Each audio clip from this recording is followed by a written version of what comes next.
We have this opportunity that we wouldn't have had years ago to ship a game and then really collaborate with people outside the studio to figure out like what is the best version of that. Honestly, yeah, like we're building something the community has been asking for, and it's accumulation. Hello, this is Bullet, aka the Passive Aggressive Sherpa. In today's video, we're taking a look at the weekly reset, and as usual, there's a lot to cover, so let's get started. First up, this morning there was the live stream reveal for Forsaken, the Year 2 expansion. I will have a little to say about it, and Bungie's teaser video also at the end of this video. In an hour or so, I'll have the full Bungie live stream uploaded so you can watch. It's well worth watching. I think it was like 40 minutes or so. They talk about a lot, reveal a lot, keep yourself informed. There's a lot to be excited about. Okay, on to the here and now. Faction rallies are back, and in my opinion, they suck already. As I understand it, you can only join one faction per account. You have three characters. Say you have 3 characters. Bungie doesn't give a shit. Once again, Bungie would rather limit your options than expand them, and for that, I say screw it. I don't plan to participate in the event. Plus, there's literally nothing to offer for joining. I will say that each faction offers an exotic masterworks or catalyst, but they are for weapons I don't use. But if you suck in the Crucible and you really want that catalyst for the Graviton Lance, you could maybe get it by joining one of the factions. Have fun. We will be looking at each of these factions and what they have to offer later in the video, because even though I think what Bungie is doing is a horrible idea, you might disagree and choose to support their bad idea, thus making sure that these new rallies are a success and confirming in the minds of Bungie that taking away options from players is a good thing. So hey, live like you want to live. Okay, on to the weekly milestones. First up, the Nascent Dawn. This is the final step in the quest. Excited to see what that's all about. And what do? You get powerful gear. Clan XP. Earn Clan XP and strikes, raids, the Crucible, or world activities for powerful gear. Leviathan. Complete any raid or raid lair for powerful gear. Nightfall. Complete the weekly Nightfall strike for powerful gear. Call to arms. Win glory by participating in Crucible matches for powerful gear. Flashpoint is on Mercury. Boo. But you get powerful gear. Heroic strikes. Complete 3 heroic strikes for powerful gear. And lastly, faction rallies. Speak with Dead Orbit in the hangar, and you're going to have to go to every single one to listen to their little sales pitch. I don't think I'll be signing up with anybody. Alright, taking a look at the Nascent Dawn 5 of 5, and it looks like the first step in the 5 of 5 is Javelin multi-kills. 15 of them. Should be pretty simple. I don't know if there's more steps after that or that's it. I'm sure there's at least 2 or 3 like there were last week, but I cannot wait to see what the reward is. Alright, moving on to the raids. First up, the Leviathan, and the raid challenges are the Proving. Complete every trial Callus has set before you. The Labyrinth. Loot 3 of Callus's gifts in the underbelly of the Leviathan. The Royal Pools. Discover the hidden victory condition in the Royal Pools encounter. Next up, the baby raid, Leviathan, Eater of Worlds, and the raid challenges are Clean Sweep. Clear each major encounter in the Leviathan, Eater of Worlds raid lair. Moments of Power. Generate orbs multiple times, and the big numbers. Get precision kills. Lastly, Leviathan, Spire of Stars. The raid challenges are Mine All Mine. Complete every major encounter in the raid lair Leviathan Spire of Stars. Fistful of Light. Generate orbs of light in this activity. Boom Headshot. get precision kills in this activity.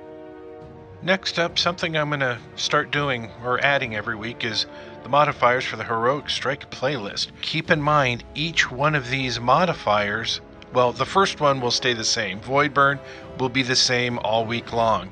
The other two change daily. So first up, we'll have Void Singe. Void damage increases slightly from all sources. Then we have Iron. Enemies have more health and are not staggered by damage. And lastly, Heavyweight. Heavyweight. Power weapons deal more damage and more ammo is available. I love this. This is where you melt bosses. And on to one of my most favorite strikes for the Nightfall, the Pyramidion. The strike challenges are Unbroken. Complete the Nightfall with fewer than 3 deaths. Siege Engine. Do not allow Brachion to remain shielded for more than 40 seconds before defeating it. And taking a quick look at the Crucible playlist, we have Quick Play. Mayhem is back. I am so excited. Then below we have Private Matches. And lastly, Competitive. Alright, on to Ikora's Meditations. First up, we have Combustion. Hawthorne's waiting on the cliffs above the salt mines. Help her get the word out. We rally at the farm. Hope. Commander Zavala is building a resistance at a moon of Saturn. Make contact and join the fight. Deep Storage. Search the Pyramidion on Io for a map of the Infinite Forest to guide you to Panoptes. Lastly, Will of the Thousands. Zol has surfaced, and it's attacking Rasputin. You're out of time, but Anna has one last plan. Here's a quick look at what Banshee 44 has to offer this week. Remember, these change daily. Well, the last 3 items change daily. So if he's got something you want, or doesn't have it today, check back tomorrow. Alright, on to what Ikora has. First up, the Prismatic Matrix. She's got this stuff. Really not an interesting week. These look kind of fun, and I don't believe I have them. I obviously don't have them. And then, but the rest of this stuff, I don't even understand why this is an exotic when we already have an exotic that does the same thing. This is the type of stuff I'm talking about when it comes to Bungie, and what were they thinking? And we have some armor. I'm kind of just fast forwarding through this because it's gonna, some of it doesn't show on my character. Another reskinned ship. This is a fun one. I don't use it, but it has my approval. A 150 Sparrow if you feel like downgrading and you already don't have 37 Sparrows. A Ghost that's pretty useless. Another 150 Sparrow. It's about as plain as you can get. And Shiver, if you want to look cold, there you go. Alright, on to her regular inventory. We have Hold On. I love this. I don't use it on all my characters, but I love this. This I just think is, I got no use for it. It just is dumb. I like this just because it's unique. It's just kind of a different design and I like it. As for this, it's a reskin of 10 different other ships. Useless. Reskin.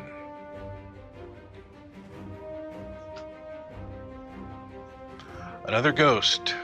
In fact, isn't this the same one we have in the prismatic thing? I kind of like this, and I believe I have it for my Warlock already. Crown Jewels. I just got this recently. Haven't used it, but I like it. I love this. Although since I got the Sleeper Simulant, I haven't been using the Wardcliff Coil at all. And we have a couple of rare transmat effects. And some... This is a cool shader. The Vanguard one, kind of ugly. But I like that one. I need to buy some of these because I use this for some of my weapons. Never really been a fan of this one, but after loading it on my Warlock, I think it looks pretty decent, even though I'm not a fan of green. I bought several of these this past week and found them still to be fairly useless. But Fire Team medallions, you can never go wrong with those. Alright, now we're going to move on to the different factions.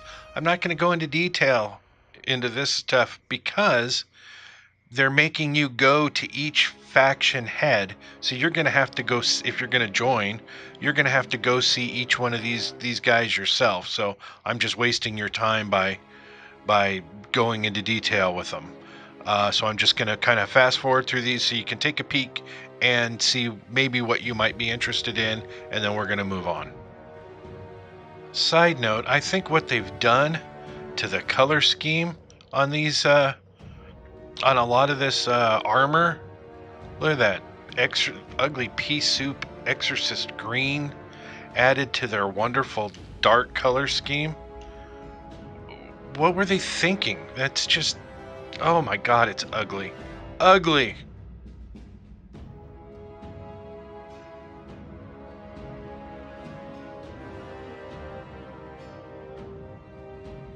Alright, another quick look at future War Cult stuff.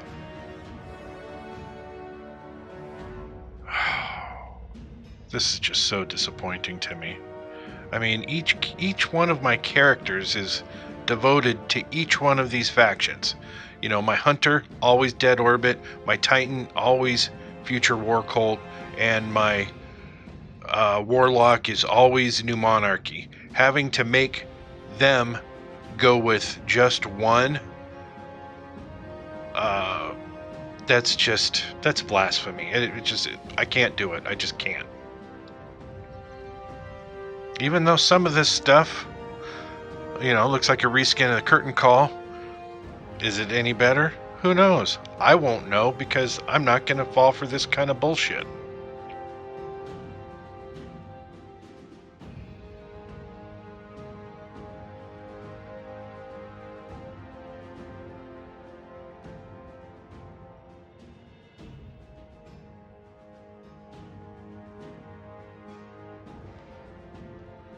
New Monarchy has some nice looking stuff, but again, so frustrating.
And while I pick up the treasure maps from Cade, I want to talk about what you're about to see next, and that is the teaser video for the new season 2, year 2 reveal for Forsaken. There's so much I want to comment on. When I started watching it, I have to admit, I was less than impressed. The story to me sounds uninspiring and uninteresting. just very disappointing to me. That and their new game mode titled Gambit. That, to me, I'm sure people are going to freak over it and they're going to love this. To me, absolutely uninterested in it. It's a kind of a PvE multiplayer looking thing that just has far too many hoops to jump through. I'm not big into hoops. Some people love being told what to do. I'm not one of them. I gotta be free. This, to me, I will probably never play. That being said, there appears to be, because of the way they're going to go with the story, from what they've said, granted we don't know the whole thing yet, but from what they said about the new adventures, or not adventures, but the new campaign, has to do with the prison break. And so I'm guessing that most of the storyline is going to be us playing bounty hunter, or not bounty hunter, but we're going to have to go round up all these bad guys that have been broken out of this this jail or this prison. So it'll be interesting to see new characters, and I think that allows for a lot of new adventures. But as far as just a storyline goes, that is, to me, really boring and uninspiring. But if those characters have things to do with like lore we've heard about, characters that have been discussed in the past, and now we get to hunt them down and learn about them, that could be fantastic. Plus, there is all kinds of new things coming that sound fantastic. There's a new roadmap available. I strongly suggest you watch the reveal. Go watch it on Twitch, or wait another hour or so, and I'll have the entire stream up. There's so much, and there's so much going on, and I would love to hear what you guys think about it. Anyways, so I'm going to shut up now and let you watch this. And remember, if you liked this video, please subscribe to my channel if you haven't already, and hit that like button. It means a lot. And if we could get 1,187 likes on this video, that'd be great. But most of all, thanks for watching. I did about 6. We have this opportunity that we wouldn't have had years ago to ship a game and then really collaborate with people outside the studio to figure out like what is the best version of that. Honestly, yeah, like we're building something the community has been asking for, and it's accumulation of everything that we believe the game needs to be. The upside to that is we're not holding anything back. All the feedback we've heard for the last year is, this is it, it's in Forsaken.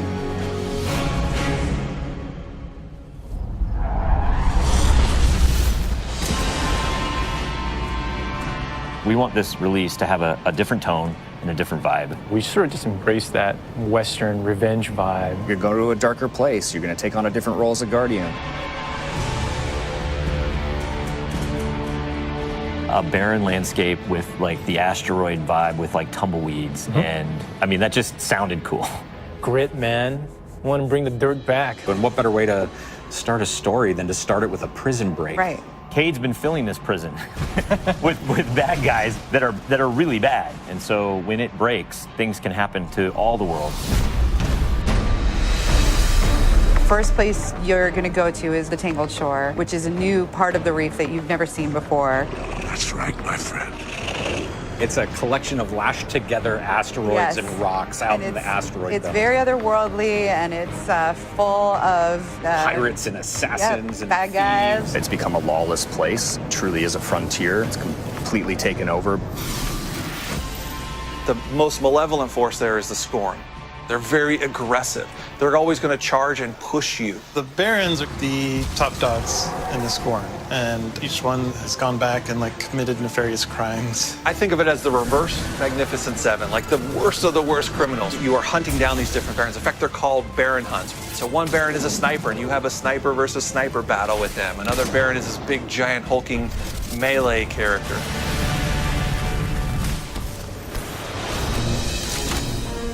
One of the things we're most excited about is the new weapon system. Hey, if you like Destiny 2, great, play that way. But if you like Destiny 1, great, play that way. But if you're crazy, why not 3 shotguns, right? Just for the fun of it. We need to have as many ways as possible, and then we need to have people fighting about it. Like, no, man, you f***ed up, you're taking the wrong weapons, or so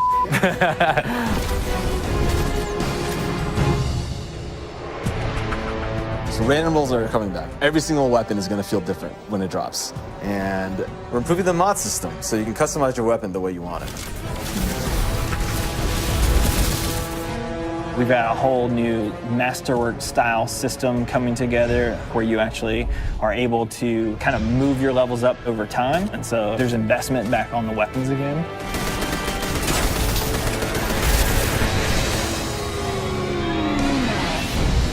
New supers, yeah, crazy new supers. What's your favorite? Fire knives are awesome, which is a different take on Golden Gun. We took a lot of inspiration from Rise of Iron, cast that thing. You got a huge hammer now, and you slam that thing down, and it sends out this fire in front of you that then creates a fire tornado. We gotta take it to the next level, you know? The idea that anyone who plays, however they play, they're gonna have some new way to engage. Yeah. I'm in love with the new Void Warlock teleportation that's like super anime, just like We've been having great games with the Arc Warlock. Basically cast this thing, he pulls back. Yeah, and it's gonna break the game, and I think that's amazing, yeah. You know? We also wanted a new weapon type that felt meaningful, so we came up with a bow and arrow, which seems kind of crazy, but when you use it, you feel like godlike. It is utilitarian, it's fantastical, it's also sci-fi. So we have a short range bow, we have a medium range bow, we have a long range bow. We built this guy, which is like supposed to be super techy. You're like, why would you ever choose a bow in a game that has an automatic, machine gun? But boy, it's deadly. I mean, that's a nice machine gun you got there, buddy, but right, and then it's done. The biggest thing for me going into production on this game was like a new way to play, a new thing to do that like is new to Destiny. Let's see what we've got. We want to be able to give players what they want, but also surprise them. Gambit is a brand new mode. Destiny begs to marry PvE and PvP together. It's like adding bacon to peanut butter and jelly.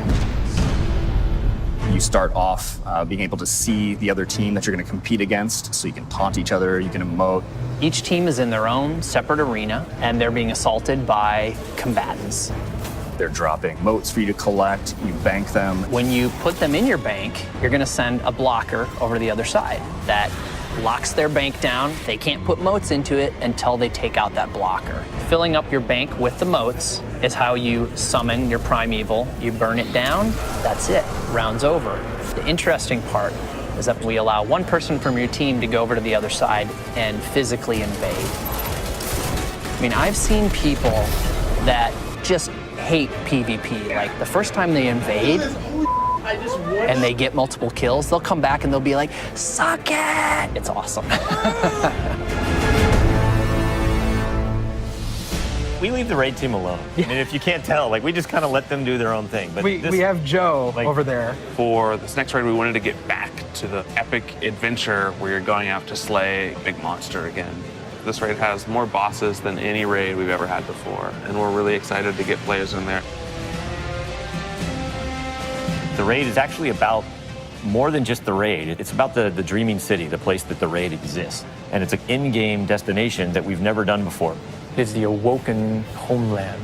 I could talk about the Dreaming City for hours. It's like if the Vault of Glass and Dreadnought had a baby. If they were like twins. Or the twins. Yeah, that's actually more accurate. Yeah, they're like twins. It's Yeah, like yeah, yeah. It had twins, and then you took those twins and you put them on the doorstep of Peter Jackson, raised them as his own, and then that's the Dreaming City. It is magical and weird and mysterious. It's designed to be a destination that has puzzles that you need to solve.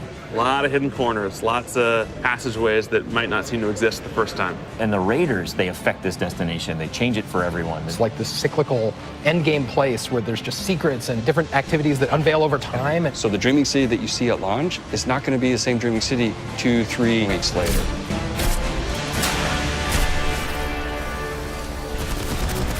So with every design decision we made for the Forsaken, the first thing we ask is how would the community react to this? Players want their investment in Destiny to matter, and they want to be able to see that reflected in the content. We knew we wanted to do something for the collectors in our game. So we built a feature called the Collections. It's a way for you to track all the items that you can go out and acquire. There's so much gear in our game. There are 2,000 items you can get. Go get them. You can look at sets and you can say, I haven't filled out this set. What do I have to do to go get it? If I want to find like how many guns in the world, I can actually go look now. We also had a triumphs thing, which is just acknowledging your achievement. It like ties into records, it ties into lore. It's a thing that can help you drive like, hey, I want to do that. And if I do those things, I can get a title. Like I can have a title floating over my name that says that I'm a god or whatever. Not me, but like you. We wanted Forsaken to feel like a game that never ends. So we're going to reinforce the hobby and make the experience something that can be played night over night. We're changing the weapon slots. We're changing how the pursuits work. We're adding new features like the collections and the triumphs. We built Gambit. We've got a whole bunch of new weapons to chase, exotics that are really powerful. We have Lisa focusing on some sweet new exotic armor. Maybe we gone overboard, like dialed it too high. Or to go out there and collect in the world, exotic armor pieces to go out there and hunt. We're working on armor perks, random rolls, new mod system, new subclass paths. We're making Forsaken for people who love Destiny. Making a game that we can all love. That is the goal. That's what we're going to constantly be pushing towards, always. Everything we're building is through that lens.